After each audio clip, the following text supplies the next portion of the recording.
Hey everyone, today I'm going to teach you how to delete saved passwords in Google Chrome. So let's get started with this quick tutorial. First, open your Google Chrome browser on your computer. Once Chrome is up and running, direct your attention to the upper right corner of your screen. You'll see three vertical dots, which is your main menu icon. Go ahead and click on those three dots to reveal a drop-down menu with various options. From this menu, look for and click on Settings. This will take you to Chrome's main settings page where you can customize and manage all aspects of your browser. Once you're in the settings page, look at the left side of the screen where you'll see a navigation menu with different categories.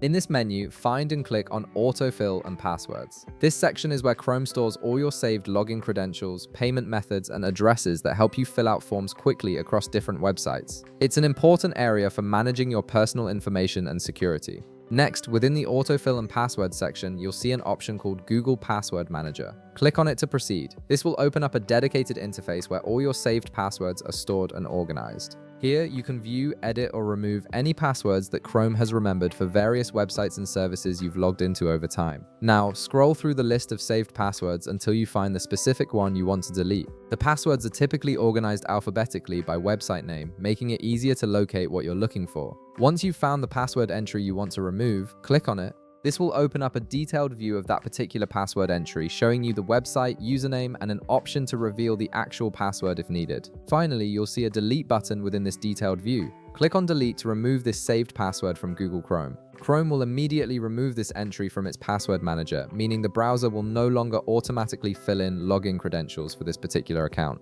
This is useful if you no longer use that account, if you've changed your password and don't want Chrome to remember the old one, or if you simply want to manually enter your credentials for added security.